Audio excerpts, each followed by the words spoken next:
Deputado, você não acha também que o povo podia participar um pouquinho diretamente do processo com a realização de mais plebiscitos e referendos, que a gente faz tão pouco? Eu concordo contigo, Tereza. Nós podíamos avançar um pouco mais nesse tema. Eu sempre olho para o modelo americano, que em cada eleição tu tem uma gama de temas, de questões relacionadas à vida das pessoas que são discutidos de forma de plebiscito, né? Eu acho que o Brasil podia avançar num sistema, num mecanismos que pudessem ter uma participação maior da sociedade. Ajudaria o parlamento, inclusive, ajudaria o governo, ajudaria a própria sociedade. Mas nós precisamos pensar, né, em mecanismos que possam viabilizar essa questão. Deputado, falar em povo, nós temos mais uma pergunta de telespectador. Por que o senhor pediu a proibição de Maurício na Câmara dos Deputados? Esta é uma questão que não é verdade, né? Houve, na época, uma grande discussão sobre o tema. Até foi boa a pergunta, Tereza, porque eu quero ressaltar aqui que o nosso trabalho é garantir a liberdade de imprensa, né? Garantir que a imprensa possa ter o seu trabalho realizado de forma livre, de forma soberana, né? Essa talvez tenha sido uma das maiores conquistas da sociedade brasileira e da democracia brasileira. O que nós não podemos permitir, nem na Câmara dos Deputados, em nenhum ambiente, é que haja agressão física entre os profissionais da imprensa com os parlamentares, dos parlamentares com a sociedade, dos profissionais de imprensa com a própria sociedade. Essa pergunta que você me fizer está relacionada a isso. Nós vivemos uma situação dentro da Câmara dos Deputados onde houve agressão física, onde se foi às vias de fato. E isso não é bom em nenhum lugar. Nós vivemos numa democracia e a democracia tem que ser exercida na sua plenitude. Então, quanto mais respeito houver entre a sociedade e os jornalistas e os deputados e a própria sociedade, os políticos e a própria sociedade, é melhor para o país. Nós vivemos num país que tem liberdade religiosa, que tem liberdade de expressão, que tem liberdade de imprensa, que conquistou a liberdade da fala, de nós podermos estar participando de um programa de televisão como este e estar dizendo aquilo que a gente pensa sobre vários temas, de poder abordar na rua um político ou qualquer cidadão da sociedade e poder expressar o nosso sentimento. Esse é um valor e uma conquista inestimável da sociedade brasileira. Agora, quando vai para a agressão, quando entra numa situação de construir cenas que intimidem as pessoas, não faz parte da democracia, não faz parte de uma boa relação entre as pessoas.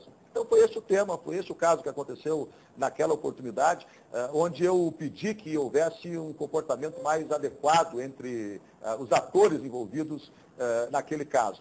O que eu quero colocar aqui é que nós vamos continuar lutando para que haja liberdade de expressão, para que haja liberdade de imprensa, mas que ao mesmo tempo também haja essa coisa bonita que nós todos aprendemos a viver, a conviver no Brasil, que é o respeito entre todos, né, e esta liberdade que nós temos de falar e de dizer aquilo que nós sentimos sem ser cerceado em nenhum momento. Inclusive o direito de ir e vir, né, o direito de poder andar pelo Brasil de forma livre e de forma soberana. Como é que ficou, então, a situação? Porque houve alguns momentos assim de excesso mesmo, de pegar pesado demais e tal. Mas como é que ficou agora? Eles têm acesso ao salão, podem fazer as piadas, as gozações? Como é que ficou? Nunca foi proibido isso, Azedo. Não será proibido, nunca se chegou a discutir com esse grau de detalhamento. A pergunta é sobre jornalismo, sobre programas de humor, né? É porque eles transformaram a Câmara e o Senado num cenário de um programa humorístico, né? Que eles iam para lá, faziam provocações, às vezes pegavam pesado demais. Houve um incidente com um deputado que não gostou do negócio essa é a confusão que se criou. Eles fizeram escândalo, foram... continuam realizando os seus programas, não há nenhuma proibição em relação a entrar na Câmara. Não há nenhuma Câmara proibição. É um caldeirão, né? Quantas pessoas por dia passam? Eu já fui a muitos parlamentos no mundo. Nunca vi um parlamento mais liberal que o nosso, em matéria de franquia de acesso. Você colocou um tema, o nosso parlamento é o parlamento mais aberto, mais liberal, mais democrático do mundo. Se você acessar agora o site da Câmara dos Deputados, o www.câmara.gov.br, você vai identificar a vida do seu deputado ali, como ele votou, as sessões que ele participou, os gastos que ele fez. Assim, E você tem acesso físico de circular. Circulam por dia mais de 10 mil pessoas diferentes, que não são os funcionários, ou pessoas que vêm de fora dentro da Câmara dos Deputados. Né? E todos têm lá acesso, participam das comissões, visitam os gabinetes dos deputados, conversam com os deputados, acessam o plenário da Câmara. O que nós procuramos garantir sempre é que haja um bom convívio. Mas você não acha que talvez por falta de algum tipo de regra civilizada, se respeitando a liberdade de imprensa, de expressão e de acesso ao parlamento, mas aí quando é necessário fazer algum tipo de controle ou de moderação, aí se entende que está havendo censura, agressão, etc. Então, assim, os programas de humor, todos podem ir à Câmara e não fazem nem credenciamento? É assim?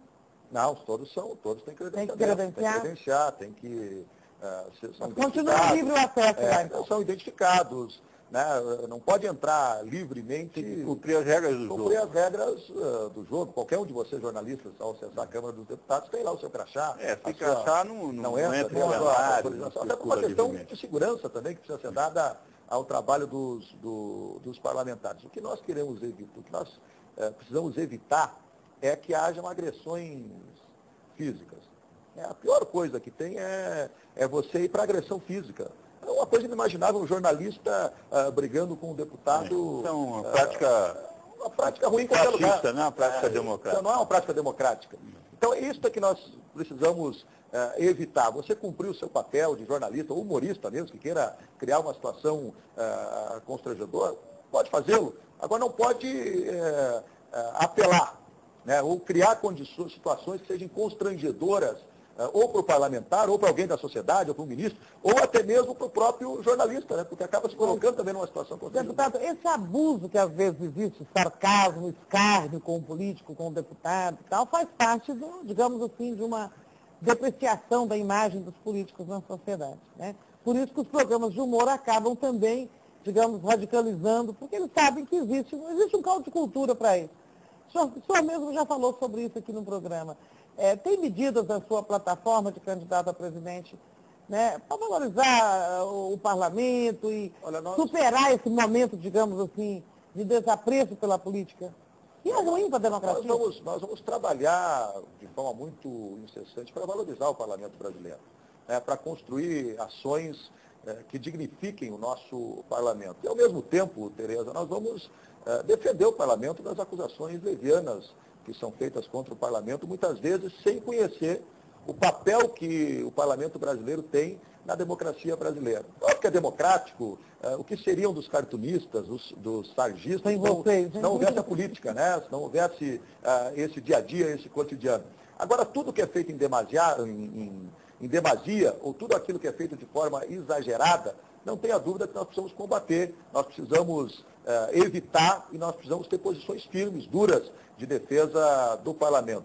Volto a dizer aqui, o Brasil só é uma democracia forte, só tem se consolidado como um país democrático graças à existência de um parlamento que representa e que é a síntese do povo brasileiro. Ali está representado o que há de melhor na política brasileira, com os defeitos e com os acertos que são inerentes a uma casa legislativa, a um parlamento que tem as características do parlamento brasileiro.